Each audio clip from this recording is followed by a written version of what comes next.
थोड़ी देर में रामदेव बाबा ने बोला दाईं ओर से सांस खींचो। सबने खींची, वो अंकल ने जो सड़सड़ा के खींची। अच्छा, मुझसे कई लोग कहते हैं कि तुम वीर रस क्यों नहीं लिखते। मैंने कहा क्यों लिखे वीर रस, क्यों लिखे वीर रस जो अपन है ही नहीं। ओम गणनाथ वह गणपति गंगा वामहे प्रियनाथ वह प्रियपति गंगा वामहे घी चोरो घी चोरो घी चोरो। ये आप लोगों के संस्कार है कि आप कवि सम्मेलन यहाँ के माँ के सम्मान में यहाँ करवा रहे हैं। ये हमारे देश के संस्कार है, वरना आजकल संस्कार कहाँ बचे हैं साहब। होते क्या है संस्कार। जब रावण ने सीता जी का हरण किया तो सीता जी रावण के वश में नहीं आई। तो मंदोदरी से रावण ने कहा कि मंदोदरी, सीता को हरे हुए मुझे इतना समय हो गया लेकिन सीता आज तक मेरे वश में नहीं आई। तो मंदोदरी ने कहा कि महाराज, अगर सीता को वश में करना है तो भगवान श्री राम का रूप लेकर सीता के सामने जाइए, सीता अवश्य आपके वश में आएगी।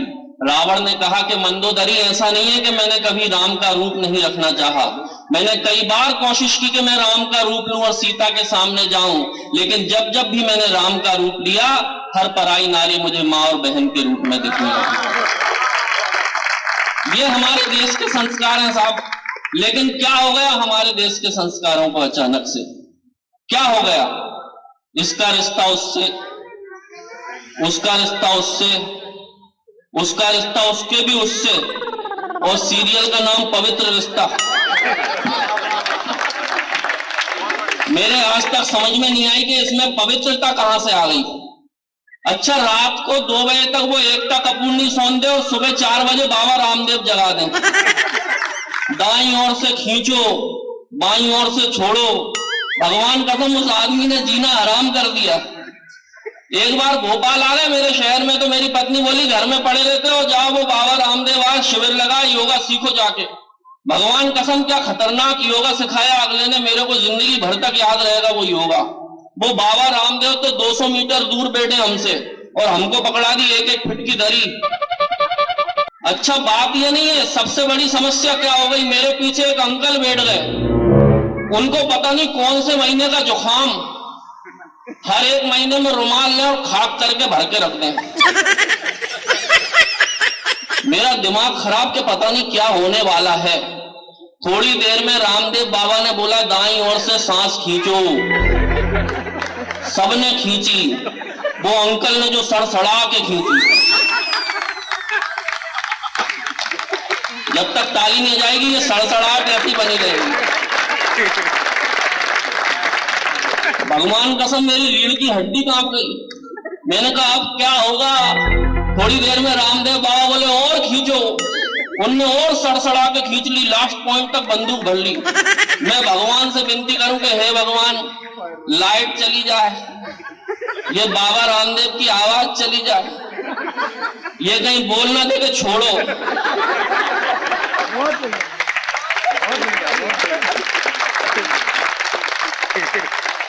लेकिन भगवान को क्या मंजूर। थोड़ी देर में रामदेव बाबा बोले छोड़ो। वो तो तपई बैठा था, भगवान कसम 3 दिन तक बदबू नहीं गई उस शर्ट की। मैंने 4 बार वॉशिंग मशीन में धोई और ताली अब भी नहीं आ रही ढंग से। ये स्थिति है। देखो ऐसे खिलखिलाते चेहरे अच्छे लगते हैं, इसलिए आप खिलखिलाते रहिए, तालियां बजाते रहिए। बड़ा अच्छा कवि सम्मेलन यहाँ पे हुआ। मैं तो प्रीति मिश्रा जी का बड़ा सम्मान करता हूँ, उनके बुलावे पे हम लोग यहाँ आ गए। भगवान कसम मैनेजमेंट सीखना है तो प्रीति मिश्रा जी से सीखो। क्या मैनेजमेंट करती हैं।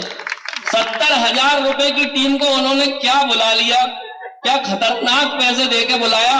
कोई नहीं कर सकता पूरे देश में ऐसा। मेरे पास फोन आया, बोले दीपक भैया आना है। मैंने कहा आएंगे। बोले कितने पैसे लोगे। मैंने कहा मैं 35,000 रुपए लेता हूं। बोले पागल हो क्या, मनीष वाजपेयी तो बहुत कम में आ रहा है। मैंने कहा कितने कम में आ रहे हैं। बोले बहुत कम में आ रहे हैं। मैंने कहा कितने कम में आ रहे हैं। अरे बोले बहुत कम में आ रहा है। मेरा दिमाग खराब। मैंने कहा एक काम करो, जितने कम में मनीष वाजपेयी आ रहे हैं उससे 100 रुपए कम मुझे देना। बोले आ जाओ। यहाँ आके पता चला मनीष वाजपेयी 100 रुपए में ही आए।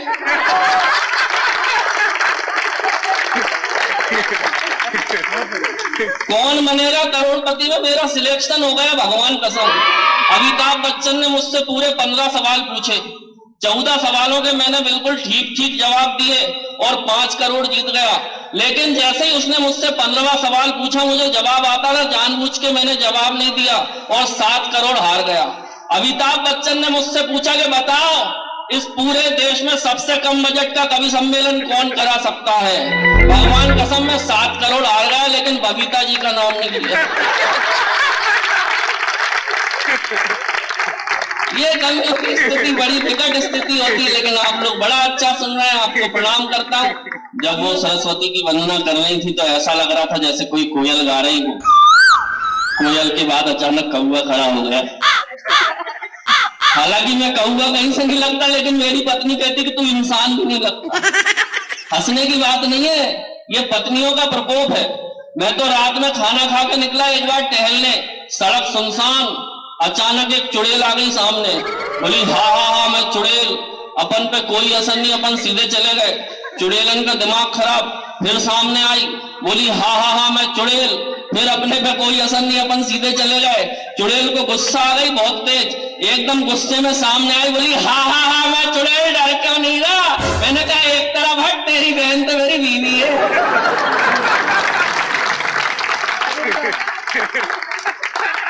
दीप मिश्रा जी भी तो मन में यही सोचते हैं। नहीं सर, ऐसा नहीं है, वो तो डर के मारे खो गई। अच्छा, मेरी पत्नी मेरे बच्चे से बोली बेटा केला खा ले, उसने कहा नहीं। बेटा सेब खा ले, उसने कहा नहीं। बेटा चीकू खा ले, उसने कहा नहीं। मेरी पत्नी को गुस्सा आई, बोली साले अपने बाप पे गया चप्पल ही खाएगा। ये कवियों की हालत हो जाती है। मैं तो अभी आया तो खाना खाने गए बबीता जी के यहाँ पे। खाना खाने जैसे ही बैठे तो इन्होंने बड़े प्रेम से हम सबको पूड़ियां परसी। पूड़ी परसी, फिर बाद में आई और लीजिए। मैंने कहा नहीं भाभी जी, नहीं और लीजिए। मैंने कहा ठीक है। फिर आई, बोले और। मैंने कहा बस पहले से ही मैं 6 खा चुका, अब मेरी खाने की हिम्मत नहीं है। तो बोली नहीं खाई तो तुमने 8 है, लेकिन बिन कौन रहा। आया यहाँ तो मिश्रा जी बोले, दीप मिश्रा जी बोले और दीपक भाई आजकल क्या कर रहे हो। मैंने कहा भाई साहब मैं तो कुछ नहीं कर रहा हूँ, मेरी पत्नी जरूर जानवरों के सुधार के लिए बड़े काम कर रही है। इन्होंने मुझे नीचे से ऊपर देखा, ऊपर से नीचे देखा। बोले यार तुम्हारी पत्नी जरूर जानवरों के सुधार के लिए काम कर रही होंगी, लेकिन तुम में तो कोई सुधार ही नहीं दिख रहा। बोले यार दीपक भाई भोपाल से आए हो, याद रखना नागपुर के लोग बड़े समझदार हैं। मैंने कहा अच्छी बात है। फिर जैसे ही मैं आया यहाँ पे रुकवाया जहाँ, तो वहां फिर आ गए, बोले चाय पियेंगे। मैंने कहा हाँ भाई साहब। चाय पिलवाई, बोले भूल मत जाना, आपको मैंने बताया आप भोपाल से आए हो, नागपुर के लोग बड़े समझदार। मैंने कहा अच्छी बात है भाई साहब। यहाँ मेरा सम्मान करने आए तो धीरे से कान में फिर बोलने लगे, बोले भूल तो नहीं गए, आपको याद है ना कि आप भोपाल से आए हो, नागपुर के लोग बड़े समझदार। मेरा दिमाग खराब। मैंने कहा यार दीप मिश्रा जी आप तो ये बताओ कि नागपुर के सब लोग समझदार हैं कि कुछ बेवकूफ भी पाए जाते हैं। ये बोले नहीं, जरूरत पड़ने पर भोपाल से बुलाया जाए। ये हास्य कवियों की स्थिति हो जाती है, भगवान कसम। अच्छा, मेरे घर आ गए एक दिन तो मेरा 8 साल का लड़का दरवाजे पे खड़ा। बोले पापा हैं? उसने कहा है। बोले पापा को बुलाओ। उसने कहा पापा नहीं आ सकते। ये बोले क्यों नहीं आ सकते, क्या पापा खाना खा रहे? उसने कहा नहीं। बोले क्यों नहीं आ सकते, क्या पापा नहा रहे? उसने कहा नहीं, मम्मी के हाथ में चप्पल है, पापा सिर खुजा रहे।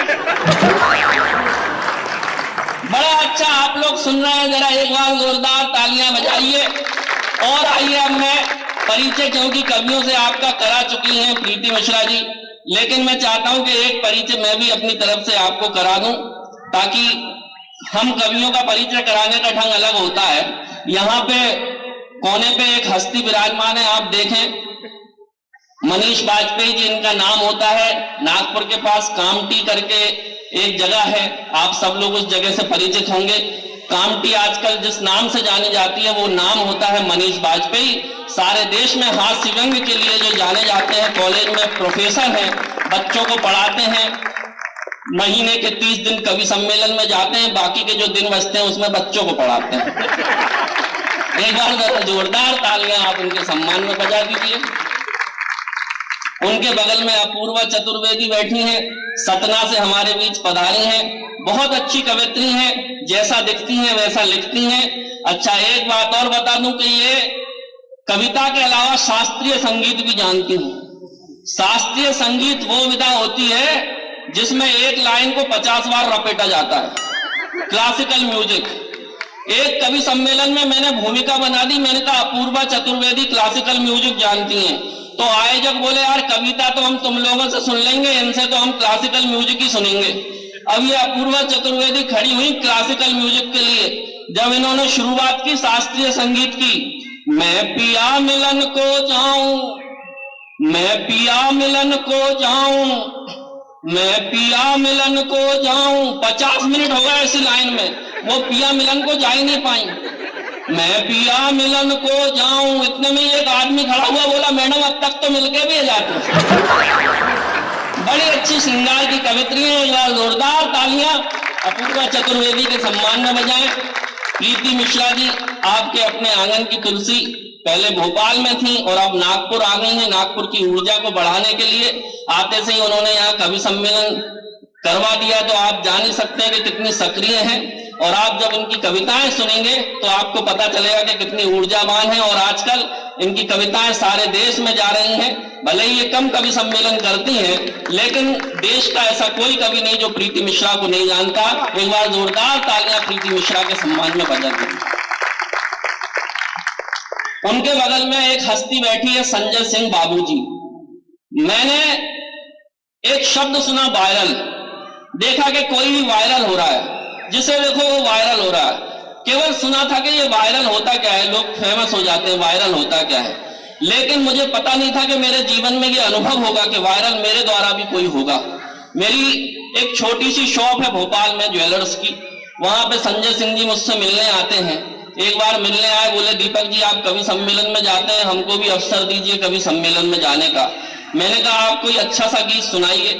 संजय सिंह ने एक गीत सुनाया, मैंने सहज भाव से उसको फेसबुक पर लाइव चला दिया। मुझे नहीं मालूम था कि अगले पल क्या होने वाला है। संजय सिंह जी मिलके हमसे चले गए। 1 घंटे बाद मैंने देखा ऐसे ही फेसबुक खोलने में कि कितने व्यू आए। मुझे नहीं पता था कि उस 1 घंटे में 10,000 व्यू आएंगे। मैंने कहा आज तक मेरे वीडियो पे इतने व्यू नहीं आते, 1 घंटे में इनके पे आ गए। थोड़ी देर में पता चला कि वो व्यू 1 लाख हो गए और आज तक 25 करोड़ लोगों ने संजय सिंह को सुन लिया है और वो बाबूजी के नाम से फेमस हो गए हैं। एक गीत ऐसा है उनका बाबूजी का जो शायद जितने भी लोग यहाँ बैठे हैं उनमें से 90% ऐसे होंगे जिन्होंने उनको सुना होगा। और जब आप सुनेंगे तो आपको एहसास हो जाएगा कि आपने संजय सिंह को सुना है। एक बार जोरदार तालियां आप संजय सिंह के सम्मान में बजा दें। विजयगिरी बारूद, आप मुझे देखें, आपको देख के मुझे ऐसा लग रहा होगा कि भगवान ने मुझे बड़ी फुर्सत से बनाया। अपूर्वा चतुर्वेदी को टक्कर देता हूं मैं, ऐसा नहीं है स्मार्टनेस में, तो आपको लगता होगा कि भगवान ने मुझे फुर्सत में बनाया। और विजयगिरी को देख के आपको ऐसा लगा कि भगवान ने बनाया कुछ नहीं, मैं मिट्टी का लौना लेके ऐसे ही रख दिया। विजयगिरी बारूद वीर रस का एक बड़ा नाम है साहब। ये बोकारो झारखंड से चल के हमारे बीच आते हैं, लेकिन जब विजयगिरी बारूद अपनी कविता सुनाएंगे तो आपको लगेगा कि आप किसी जामवंत को सुन रहे हैं जो हनुमान जी को अपनी शक्ति का एहसास कराते हैं। एक बार जोरदार तालियों से विजयगिरी जी का सम्मान कर दीजिए। उनके बगल में बैठे हैं अंतु झकास, जैसा नाम है वैसा काम है, बालाघाट से आए हैं, रंग में विजय भाई को टक्कर देते हैं। अभी हम लोग नहा रहे थे स्विमिंग पूल में, प्रीति मिश्रा जी से मैंने कहा कि आपके यहाँ स्विमिंग पूल है तो हम सोच रहे हैं कि थोड़ा सा हम स्नान कर लें। अंतु भाई ने कहा कि मैं भी सोच रहा हूं कि मैं भी स्नान कर लूं, तो अंतु जकास जी हमारे साथ आए। स्विमिंग पूल में और भी लोग नहा रहे थे, अंतु जकास जी ने कपड़े उतारे, स्विमिंग पूल में कूद गए। जितने लोग नहा रहे थे सब निकल निकल के भगने लगे। मैंने कहा क्या हुआ? बोले वो आदमी रंग छोड़ रहा है। हास्य व्यंग का बड़ा नाम अंतु झकास बालाघाट से चल के हमारे बीच पधारा। जोरदार तालियों से अंतु झकास जी का सम्मान कीजिए। और आइए मैं इस कवि सम्मेलन को प्रारंभ करता हूं।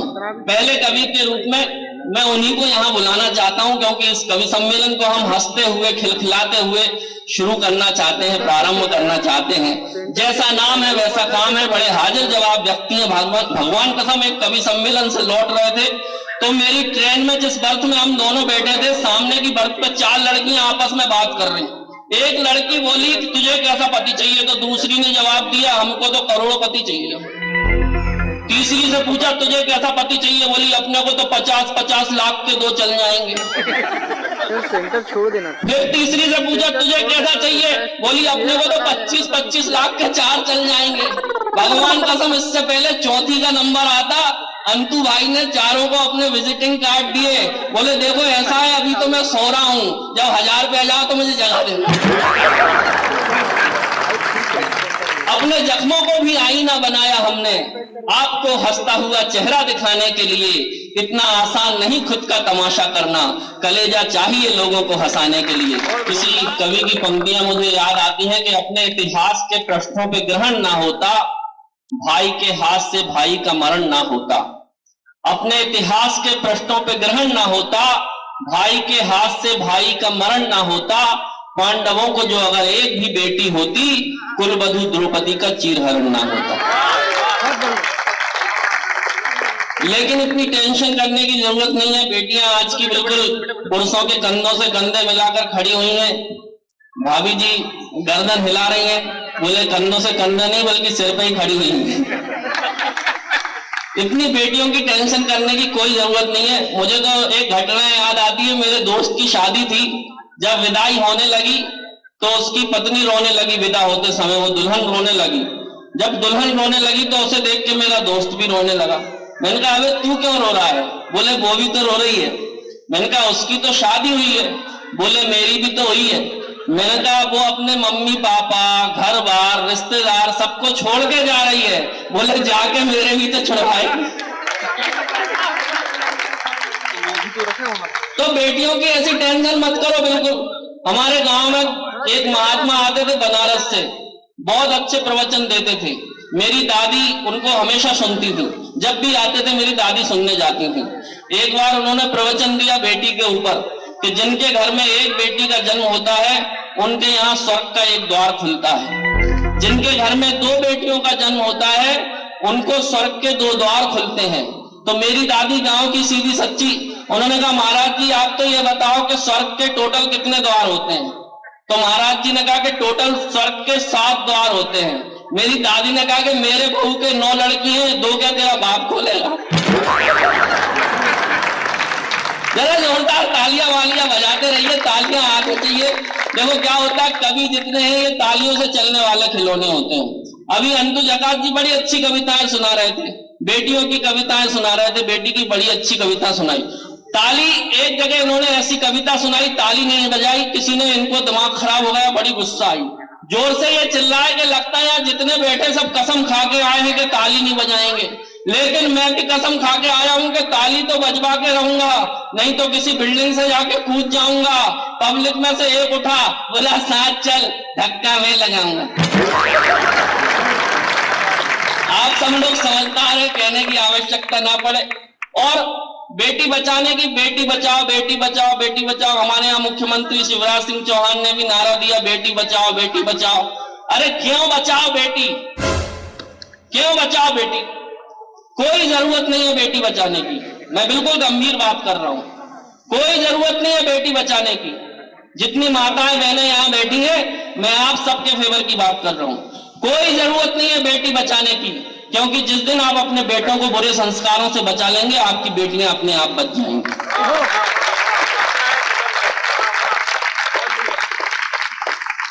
बेटियों को बचाने की, जब बेटों को आपको बचाना होगा, बड़ी अच्छी उन्होंने रचना पढ़ी।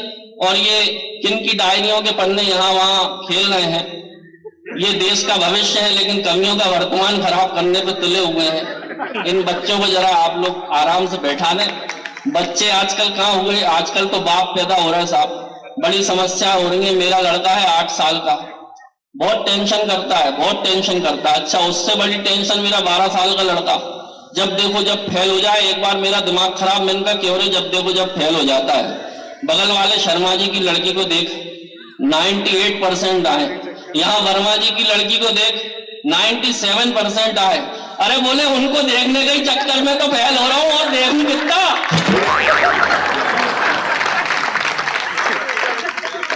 ये संस्कार हो गए। अच्छा, वो कोई टेंशन नहीं, वो 8 साल का और बड़ा वाला, वो स्कूल नहीं जाता, बड़ी मुश्किल में एक बार स्कूल से बड़ा खुश होके आ रहा। मैंने कहा क्या बात है, आज तो तू बड़ा खुश है स्कूल से आते हुए। बोले पापा मत पूछो। अरे मैंने कहा बता क्या बात है। बोले पापा मत पूछो। मैंने कहा बता रहा है कि नहीं बता रहा। बोले पापा आज स्कूल में इतनी शानदार मैडम आई हैं, इतनी स्वीट, इतनी प्यारी मैडम, 1 घंटे का पीरियड 5 मिनट में निकल गया, पता ही नहीं चला। मेरा दिमाग खराब। मैंने कहा क्यों रे, हम तुझे ये सिखाते हैं, जो मैडम पढ़ाती हैं वो माँ के समान होती है। बोले क्या यार पापा, हमेशा अपनी सेटिंग में लगे रहते हैं।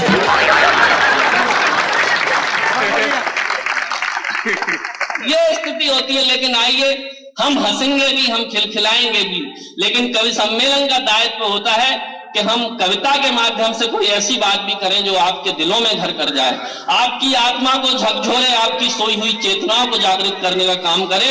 ऐसी कविताएं सुनाने के लिए देश का एक बड़ा नाम, बीरस का एक बड़ा नाम विजयगिरी बारूद यहाँ पे जो बोकारो से हमारे बीच चल के आए हैं। जब इस देश की व्यवस्थाएं ऐसी हो जाती हैं कि हमें कड़वी बातें करना पड़ती हैं, और जब लोगों की चेतनाएं सो चुकी होती हैं, तब वीर रस के विजयगिरी बारूद आते हैं और अपनी बातों से, अपनी कविताओं से लोगों की चेतना को जागृत करने का काम करते हैं। मैं दादा पवार राजस्थानी की पंक्तियों से उन्हें यहां बुलाना चाहता हूं कि चाहे जितने धर्म बदल दो पर भगवान नहीं बदलेगा।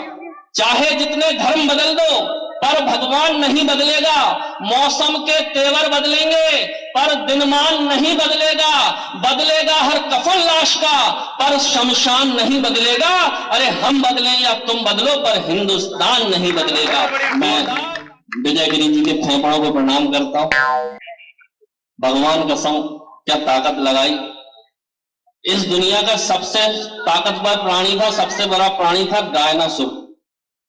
वो तो रहा नहीं, उसके जो 2 फेफड़े बचे थे। अच्छा, मुझसे कई लोग कहते हैं कि तुम वीर रस क्यों नहीं लिखते। मैंने कहा क्यों लिखे वीर रस, क्यों लिखे वीर रस जो अपन है ही नहीं। वो लिखने से फायदा क्या। अपन उन वीर रस के कवियों की तरह तो हो नहीं सकते जो घर से आ रहे पत्नी से पिटकर और मंच पर सुना रहे वीर रस की कविता। देखो तालियां बड़ी कमजोर आ रही है आपकी। अभी नागपुर में एक कवि सम्मेलन हुआ, उस कवि सम्मेलन में विजय भाई ने बड़ी देर तक कविता सुनाई। पिछली बार आए, किसी ने ताली नहीं बजाई, एक दादा ने ताली बजाई। तो दादा ने ताली बजाई तो विजय भाई बोले दादा धन्यवाद, आपने मेरी कविता पे ताली बजाई, आपको मेरी कविता समझ में आई। दादा बोले बेटा तू तो लगा रहा, मैं तो तंबाकू कूट रहा हूं। तो ऐसा लाओ कि आप लोग तंबाकू कूटते रहे और कवि बेचारे लगे रहे। बहुत अच्छा, आप लोग सुन रहे और बड़ी अच्छी उन्होंने कविता सुनाई। पाकिस्तान की बात कर रहे थे, कह भी रहे थे कि पाकिस्तान पे आधे से ज्यादा कवि लिखते हैं, और ये हकीकत भी है। मुझे ऐसा लगता है कि अगर पाकिस्तान नहीं होता तो पता नहीं कि वीर रस के कवियों में देशभक्ति होती भी कि नहीं होती। भगवान कसम जिसे देखो वो पाकिस्तान पे लिखता रहता है। मेरा मानना है कि जो देश पहले ही निपटा उसे निपटाने की जरूरत क्या है। बिल्कुल सच्ची घटना आपको बता रहा हूं, बिल्कुल सच्ची घटना से आपको जोड़ रहा हूं। पाकिस्तान पर इंग्लैंड ने हमला कर दिया, ये न्यूज पेपर में नहीं आई, गुप्त रखी गई, आपको मैं बता रहा हूं। पाकिस्तान पर इंग्लैंड ने हमला कर दिया तो पाकिस्तान का सैनिक दौड़ता हुआ अपने जनरल के पास गया, बोले जनरल जनरल इंग्लैंड ने हमला कर दिया, अब क्या करें। जनरल बोला कोई बात नहीं, हम बड़ी जद्दोजहद के साथ लड़ेंगे, इंशाअल्लाह हम जीतेंगे, लाओ मेरी लाल शर्ट। लाल शर्ट आई साहब, लाल शर्ट पहन के वो जनरल चला गया लड़ाई करने। 4-5 दिन तक लड़ाई चली, जैसे तैसे करके पाकिस्तान वो लड़ाई जीत गया। जीत का जश्न मनाया गया। जश्न मनाते हुए उस सैनिक ने पूछा कि जनरल साहब लड़ाई में जाने के पहले आपने लाल शर्ट क्यों पहनी। तो जनरल ने जवाब दिया मेरे दोस्त, वो लाल शर्ट मैंने इसलिए पहनी थी कि लड़ते हुए अगर मैं घायल हो जाऊं तो मेरे लाल रंग का खून उस लाल रंग की शर्ट में छुप जाए, ताकि मेरा खून देखकर मेरे सैनिकों का हौसला ना गिरे। ताली गलत जगह बजा रहे हो आप। इतने में ही भारत ने हमला कर दिया पाकिस्तान को।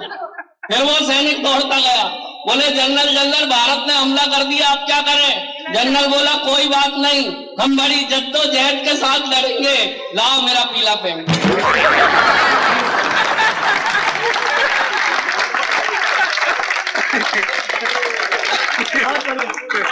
हम अभी नागपुर आए थे, मनीष वाजपेयी जी ने बुलाया था, बहुत बुलाते हैं मुझे नागपुर कवि सम्मेलन में। तो कवि सम्मेलन शुरू होने में थोड़ा समय था, तो यहाँ एक मेला लगा था, वहां मेला घुमाने ये मुझे ले गए। कवियों से क्यों डरते हैं लोग, देखो आप, मेला घुमाने ले गए तो वहां एक आदमी गधे को लेके खड़ा, उसने गधे के सिर पे लिख के रखा एक तख्ती पे कि जो इस गधे का सिर नामे हिलाएगा बिना हाथ लगाए उसको 10,000 रुपए का इनाम नगद दिया जाएगा। हर आदमी ने कोशिश कर ली, कोई कुछ नहीं कर पाया। सबने कोशिश कर ली, कोई कुछ नहीं कर पाया। अपूर्वा चतुर्वेदी भी मेरे साथ थी। अपूर्वा चतुर्वेदी गई, धीरे से गधे के कान में कुछ कहा, गधे ने फौरन नामे सिर हिला दिया। उस आदमी का दिमाग खराब, उसने अपूर्वा को 10,000 रुपए दिए। बोले आखिर तुमने इस गधे के कान में कहा क्या? ये बोली कुछ नहीं भाई साहब, सिर्फ इतना ही कहा, कवि हूं, कविता सुनाऊं। अच्छा, हमने दूसरा चक्कर लगाया तो पट्टे ने 2 शर्त रख दी, जो इस गधे का सर पहले हाँ में हिलाएगा फिर ना में हिलाएगा उसको 20,000 रुपए दिए जाएंगे। फिर अपूर्वा चतुर्वेदी का नंबर आया जब कोई कुछ नहीं कर पाया। अपूर्वा ने धीरे से गधे के कान में कुछ कहा, गधे ने फौरन हाँ में सिर हिला दिया। दूसरी बार कहा, फौरन ना में सिर हिला दिया। उस आदमी ने इसको 20,000 रुपए दिए, उसका फिर दिमाग खराब। बोले आखिर तूने इसकी गधे के कान में अब की बार क्या कहा? अपूर्वा बोली कुछ नहीं, सिर्फ इतना ही कहा, पहचाना, सुनाऊं। अरे दम के ताली वाली बजा देना, मजा आ रहा आपको। और आइए, मैं दृश्य भी परिवर्तन करना चाहता हूं और रस भी परिवर्तन करना चाहता हूं। अपूर्वा का नाम लिया है, श्रृंगार रस की देश की बड़ी लाडली कवित्री है। जब आप इसको सुनेंगे तो आपको लगेगा कि कविता ऐसे भी कही जाती है। कहीं देश के बड़े कवि हैं दिनेश प्रभात जी, उन्होंने कहीं कहा, बड़ी अच्छी पंक्तियां कही, मैं अपूर्वा को बुलाना चाहता हूं कि आए हैं तो काटेंगे एक रात तुम्हारी बस्ती में, आए हैं तो काटेंगे एक रात तुम्हारी बस्ती में, चाहोगे तो कर लेंगे 2 बात तुम्हारी बस्ती में, मन के सूने आंगन में अगर एक घटा बन छाओगे, कर देंगे हम गीतों की बरसात तुम्हारी बस्ती में। कविता कैसे सुनी जाती है ये आप लोगों ने सिद्ध किया है। देश के बड़े कवि हैं प्रकाश पटेरिया, उन्होंने कहीं कविता के लिए लिखा कि गुरु नानक संत कबीर जायसी के आंगन में पली हुई, कवि केशव के घर के बाहर निकली रत्नों में मड़ी हुई, जब मीरा की करताल बजी तो कृष्ण भक्त में लीन हुई, मतिराम बिहारी घनानंद को मिली प्रेम में जड़ी हुई, जो जगन्नाथ रत्नाकर को गंगा अवतरण कराती है, ऋषि वाल्मीकि वो पावन बेटी कविता कहलाती है। बहुत अच्छा आप लोग सुन रहे हैं, धन्य हो गया मैं। और प्रीति मिश्रा जी को मैं बहुत बहुत धन्यवाद देता हूँ, कविता जी को धन्यवाद देता हूँ कि उन्होंने इतने अच्छे श्रोताओं के बीच हमको यहाँ बुलाया, आमंत्रित किया। श्रृंगार की बात कर रही थी, प्रेम की बात कर रही थी। भगवान कसम, श्रृंगार तो मेरी नजर में बिल्कुल ऐसा होता है, ये श्रृंगार रस की कवित्रियां जब श्रृंगार पढ़ती हैं तो मुझे ऐसा लगता है कि करेले के ऊपर चाशनी चढ़ा रही हूँ। अच्छा, इनको लोग सुनते हैं और प्रैक्टिकल करते चले जाते हैं और चप्पलें खाते फिरते हैं। एक बार ये अपूर्वा ने कहीं कविता सुनाई श्रृंगार की, तो एक लड़का भावुक हो गया, वो चला गया अपनी प्रेमिका के पास, बोला अगर तू मेरी नहीं हुई तो मैं किसी की नहीं होने दूंगा, तू मेरी नहीं हुई तो मैं किसी की नहीं होने दूंगा, तू मेरी नहीं हुई तो मैं किसी की नहीं होने दूंगा। मैंने कहा क्यों रे, ये बता, तेरी हो गई तो क्या पूरे मोहल्ले की होने देगा? ये कविताओं का जादू हो जाता है, बड़ी स्थितियां गंभीर हो जाती हैं, बातें श्रृंगार की करती हैं। अच्छा, आजकल का प्यार हो क्या गया है? किसी ने बड़ी अच्छी बात कही है, मेरा एक दोस्त है आशीष यादव, बड़ा उदास बैठा था, मैंने कहा यार हुआ क्या? तो प्यार क्या हो गया आजकल का, सुनना और आनंद लेना। दिन भर जिसके मैं आगे पीछे घूमता था, शादी में भी उसके सपोर्ट देके आ गया। दिन भर जिसके मैं आगे पीछे घूमता था, शादी में भी उसके सपोर्ट देके आ गया। नकली हंसी को लिए घूमता था यहाँ वहां, खुद के ही दिल पे मैं चोट देके आ गया। तो सोचता ही रहा उसे भेंट में क्या दूंगा, अब 2 के लिफाफे में 100 का नोट देके आ गया। सोचता ही रहा उसे भेंट में क्या दूंगा, अब 2 के लिफाफे में 100 का नोट देके आ गया। प्रेमिका के दुल्हे से मिलकर ऐसा लगा अपने विरोधियों को वोट देके आ गया।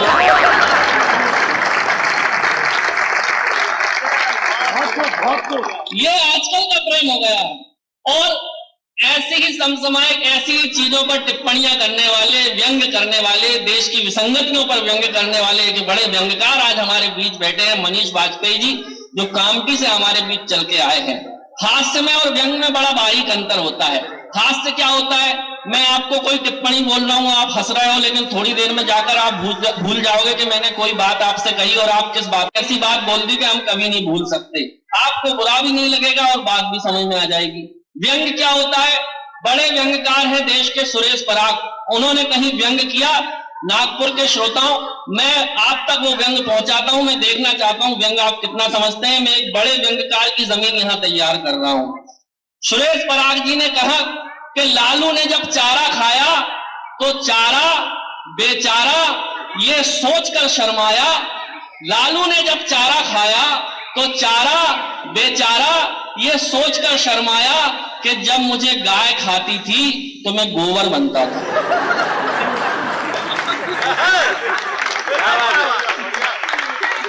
फिर कई लोग सुबह ही समझेंगे। अच्छा, एक व्यंग और रखता हूं। तेज नारायण बेचैन जी ने बड़ा अच्छा व्यंग किया। उन्होंने कहा कि लोकसभा में जब सांसदों ने प्रस्ताव रखा कि सांसदों के मनोरंजन के लिए संसद में चिड़ियाघर होना चाहिए, तो हमने कहा कि उसकी क्या जरूरत है जबकि आप लोग हो। जब तक रहा मैं धूप में चादर बना रहा, मैं अपनी माँ का आखिरी जेवर बना रहा। ये दुनिया हंसना न भूल जाए इसलिए मैं बादशाह होकर भी जोकर बना रहा। बहुत बढ़िया कविता यहाँ पे मनीष वाजपेयी जी ने सुनाई। और अगर आपको लगा हो कि इस तरह से व्यंग्य लिखा जाता है, इस तरह से कविता कही जाती है, तो जरा दोनों हाथ ऊपर करके तालियां बजाएं उनके सम्मान में। वाकई में प्रोफेसर हैं, इसके पहले गवर्नमेंट स्कूल में पढ़ाते थे, वहां बच्चों को इतनी कविताएं सुनाई कि बच्चे फेल होने लगे। मुख्यमंत्री जी तक खबर पहुंची तो मुख्यमंत्री ने डायरेक्ट इनको फोन किया, बोले मनीष वाजपेयी तुम्हारे कारण बच्चे फेल हो रहे हैं, तुम्हारा तबादला मुर्गी पालन विभाग में किया जाता है। इनको मुर्गी पालन विभाग में भेज दिया। वहां गए तो ये मुर्गियों को कविताएं सुनाने लगे। मुर्गियों को इतनी कविताएं सुनाई कि कविता सुन सुन के बेचारी मुर्गियों ने अंडे देना बंद कर दिए। फिर खबर पहुंची मुख्यमंत्री तक, फिर इनके पास फोन आया, बोले तुम्हारे चक्कर में मुर्गियों ने अंडे देना बंद कर दिए। कल से अगर मुर्गियों ने 2-2 अंडे नहीं दिए तो समझ लेना अब की बार तुम्हारा तबादला बड़ी खतरनाक जगह होगा। मनीष वाजपेयी जी का दिमाग खराब, बंदूक लेके गए मुर्गियों के पास, बोले सुनो मुर्गियों, वैसे तो मैं ब्राह्मण हूं, लेकिन अगर कल से 2-2 अंडे नहीं दिए तो सबको मार के खा जाऊंगा। अगले दिन ये गए तो हर मुर्गी ने अंडे दिए, 2 अंडे 2 अंडे 2 अंडे 2 अंडे। एक ने एक ही दिया तो इनका दिमाग खराब। बोले क्यों, जब सबने 2 दिए तो तूने एक क्यों दिया? बोले साहब वो तो मैंने आपके डर के मारे दे दिया, मैं तो मुर्गा हूं। ये कविता लॉकडाउन की बात कर रहे थे, लॉकडाउन में ऐसा वैसा। भगवान कसम बड़ी विचित्र स्थितियां हुई।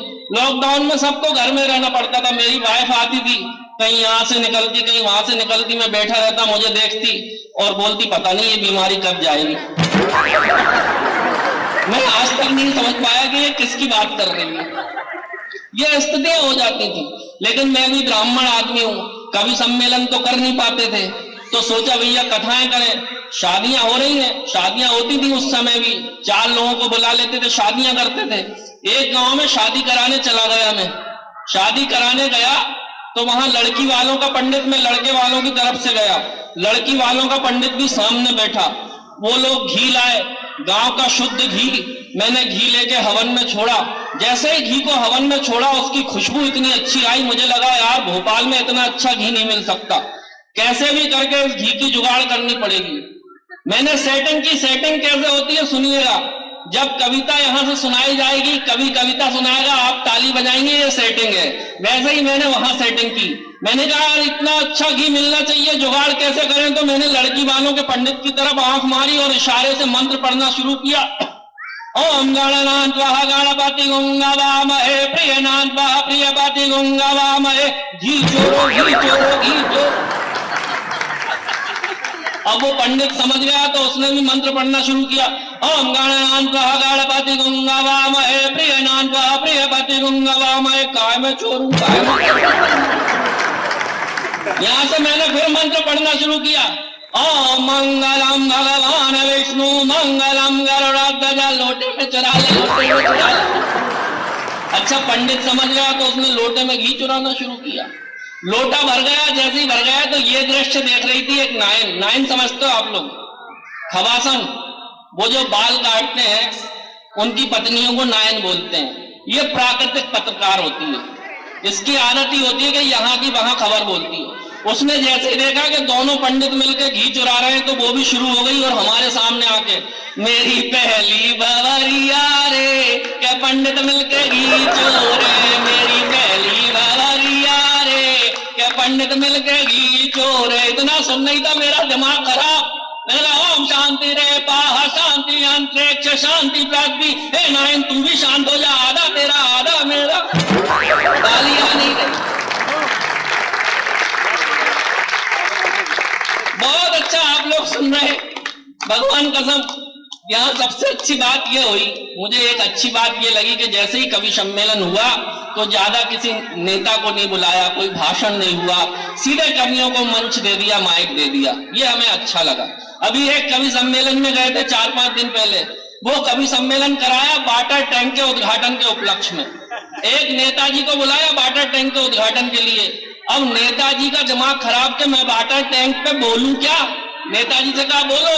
अब नेताजी शुरू हो गए वाटर टैंक की तरफ इशारा करके, ये वाटर टैंक है, इसमें वाटर भरा जाता है। टैंक 2 प्रकार के होते हैं। एक टैंक युद्ध में भी पाया जाता है। वाटर यानी पानी। पानी 2 प्रकार का होता है, मैला पानी और साफ पानी। मैले पानी में कमल खिलता है। कमल एक फूल है, फूल तो गुलाब का भी होता है। गुलाब से गुलकंद बनता है। गुलकंद पेट साफ करने के काम आता है। अच्छा पेट तो खरबूजा भी साफ करता है। खरबूजे को देख के रंग बदलता है। रंग जर्मनी के सबसे अच्छे हैं। जर्मनी वो जहां का हिटलर जिसने वार कराया। वार 8 प्रकार के होते हैं, सोमवार, मंगलवार, बुधवार, गुरुवार, शुक्रवार, शनिवार, इतवार और बंदवार। वर्ल्ड यानी दुनिया।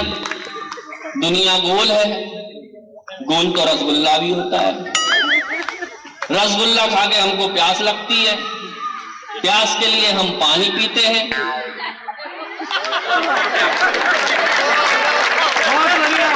जब तक सम नहीं बजाओगे उंगली रहती रहेगी।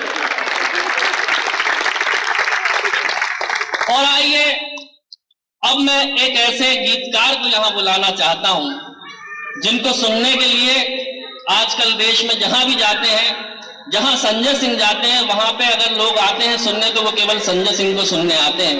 क्योंकि आज देश में एक गीत इतना वायरल हुआ है, इतना वो गीत चला, लोगों के मन में इतनी उस गीत ने छाप छोड़ी है कि मैंने देखा है कि जहां जहां संजय सिंह जी ने वो गीत पढ़ा, लोगों की आंखों से आंसुओं की धार नहीं रुकी और उस गीत के लिए लोगों ने खड़े होकर 5 मिनट तक तालियां बजाई। ऐसा उस गीत का चमत्कार है साहब। ऐसा वायरल होने वाला व्यक्ति मैंने जीवन में पहली बार देखा। संजय सिंह जब गीत लिखते हैं तो वो गीत की कल्पना करना ही मुश्किल है कि वो गीत कैसे लिखते हैं। कहीं पवार राजस्थानी ने कहा कि दुखों में काम जो आए उसे हम मीत कहते हैं। दुखों में काम जो आए उसे हम मीत कहते हैं। खुले कांटों पे सो जाए उसे हम प्रीत कहते हैं। वो मुजरा है, वो ठुमका है जो सिक्कों पर उछलता है। लहू से जो लिखा जाए उसे हम गीत कहते हैं। आजकल लोगों के पास मरने की फुर्सत नहीं है, आपने कवि सम्मेलन के लिए फुर्सत निकाली, ये बहुत बड़ी बात है। क्योंकि आजकल स्थिति ये हो गई है कि भोपाल में एक बार मैं एक पार्क में ऐसे ही बैठने चला गया तो एक महिला बड़ी देर से रो रही थी, बहुत देर से रो रही थी। मुझे बड़ा अंदर से लगा यार कि पता नहीं क्यों रो रही है, कुछ ना कुछ बात है। तो मैं गया और मैंने सहानुभूति पूर्वक उसके कंधे पे हाथ रखा। मैंने कहा क्या बात है बहन जी, आप रो क्यों रही हो? बोली भैया मेरे पति ने 1 महीने पहले मुझे बहुत मारा। मैंने कहा 1 महीने पहले मारा और आप अब रो रही हो? बोले फुर्सत ही नहीं मिली। और उसके बाद भी आप कवि सम्मेलन सुनने की फुर्सत निकाल के बैठे, ये बड़ी बात है। लेकिन निवेदन है कि जितने लोग चुपचाप बैठ के सुन रहे हैं, मस्ती के साथ कवि सम्मेलन सुनिए, क्योंकि कवि सम्मेलन मस्ती का विषय होता है। जिसकी मस्ती जिंदा है उसकी हस्ती जिंदा है। जिसकी मस्ती जिंदा है उसकी हस्ती जिंदा है। वरना मुझे 4-5 लोग यहाँ ऐसे लग रहे देखने में कि ये जबरदस्ती जिंदा है। जिन तारों में करंट नहीं होता लोग उन पे अंडरवेयर बनियान टांगना शुरू कर देते हैं। इसलिए अपने अंदर करंट रखिए, कभी सम्मेलन को उत्साह के साथ सुनिए। टेंशन लेने का कोई मतलब नहीं है, टेंशन कहीं से भी हो जाती है। मेरा एक दोस्त अच्छा खासा कार में जा रहा था, बढ़िया गाने सुन रहा था, बढ़िया चला जा रहा है, अचानक एक लड़की सामने आ गई, एक्सीडेंट हो गया, टेंशन, उसका दिमाग खराब, उसको आनंद फानंद में लेके अस्पताल गया। डॉक्टर से बोला कैसे भी करके इसको बचाओ, नहीं तो मुझ पे केस हो जाएगा। डॉक्टर लड़की को ऑपरेशन थिएटर में लेके गया, थोड़ी देर में आया, बोले बधाई हो, लड़की बिल्कुल सही है, सुरक्षित है, मेरे दोस्त की टेंशन खत्म। डॉक्टर बोला बधाई हो, आप बाप बनने वाले। उसका दिमाग खराब, बोले अरे मैं तो इसको जानता ही नहीं, मैं कहां से इसके बच्चे का बाप। बोले उसकी याददाश्त चली गई, बोल रही है ये लेके आया, यही होगा मेरे बच्चे का बाप। उसने कहा भैया डीएनए टेस्ट करवा ले। डीएनए टेस्ट के लिए गए, डॉक्टर फिर आया, बोले बधाई हो, आप इस लड़की के बच्चे के बाप नहीं, मेरे दोस्त की टेंशन खत्म। डॉक्टर बोला क्योंकि आप तो बाप ही नहीं बन सकते। अच्छा, टेंशन ये नहीं कि बाप नहीं बन सकता, उसने सोचा यार मैं बाप नहीं बन सकता तो घर में जो 3 खेल रहे, तो टेंशन लेने का कोई मतलब नहीं है। जोरदार तालियां जरा बजाइए। और प्रीति जी पढ़ रही थी, भाई साहब बैठे हैं चश्मे वाले, ताली बजा रहे थे, जितना सुंदर उनका फेस है उससे अच्छा सरफेस है। एक चांद आसमान में है और एक जमीन पे दिख रहा है। अच्छा, पुरुषों पर 2 महिलाएं हाथ फेरती हैं पुरुषों के सिर पे, एक उनकी माँ और एक उनकी पत्नी। माँ हाथ फेरती है तो बाल बढ़ते हैं,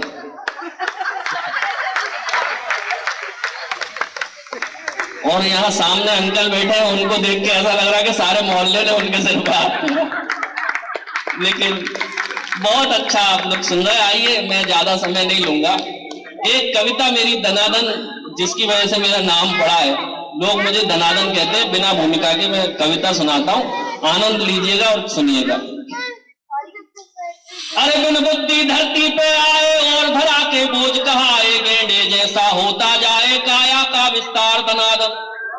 बिन बुद्धि धरती पे आए और धरा के बोझ कहाए, गेंडे जैसा होता जाए काया का विस्तार दनादन। शिक्षा की नहीं बिल्कुल इच्छा, लेकिन बारंबार परीक्षा देते थे और 0 नंबर पाते थे हर बार दनादन। तो कक्षा में टीचर जी सूते, घर में पापा मारे जूते।